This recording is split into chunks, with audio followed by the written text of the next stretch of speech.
Salam everyone. Welcome back to the channel where we're focusing on the Ge'ez language.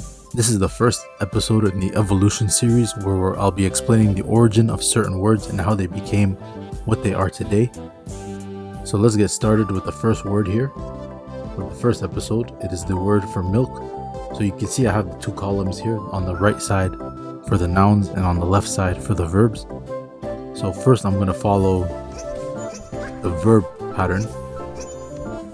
The verb to milk, like milking a cow, in Ge'ez is halabe with a hasir. In the infinitive form, yihlab. So hasir, lamed, and bet, to milk a cow. This evolved into the three languages that I mainly talk about on this channel. Tigrinya is exactly the same, halabe. Tigre just lost the vowel in the middle, but it's the same, halba, with the hasir. And Amarinya just lost the hasir at the beginning and has the extended lamed over there, so it's alaba. All of these mean the same thing, to milk, and all come from the halabe verb in Ge'ez. So where did these go? If we're following the arrows here, the arrows all go to what they evolved to. So you would think that I would go here, but actually they evolved here into nouns. Tigre, the word for milk, halib, and Amarinya, one of the words for milk, alabe. Very close to the verb version of it. So where did these words come from? For halabe, alabe, halba, where did all this come from? It comes from the Proto-Semitic root hasir, lamed, bet. So spelled it right here.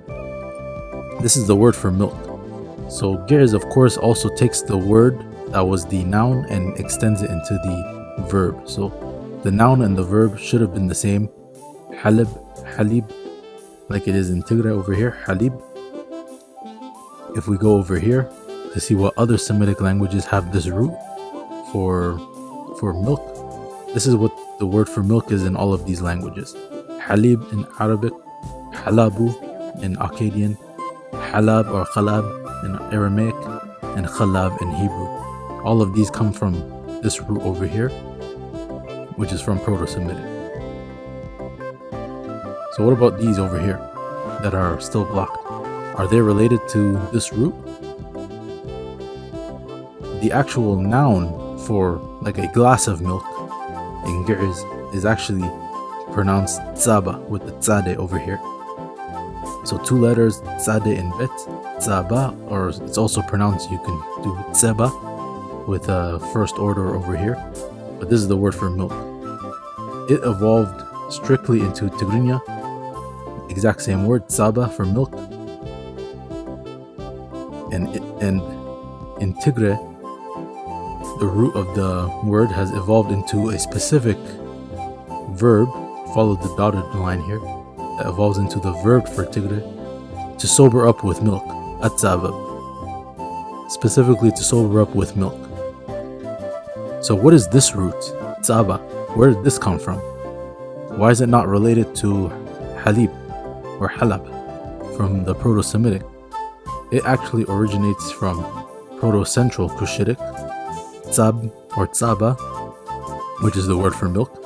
And over here, if we see its relatives, what other words have this root for milk as well?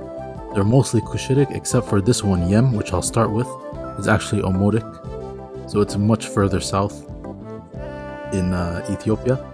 But you can see it adopted the root for this, tzabo, for the yem language. It was also called Janjiro in the past.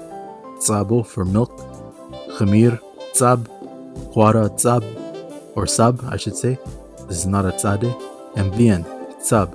This one is in Eritrea. So this is its own branch of Argo, northern, and then these two are their own.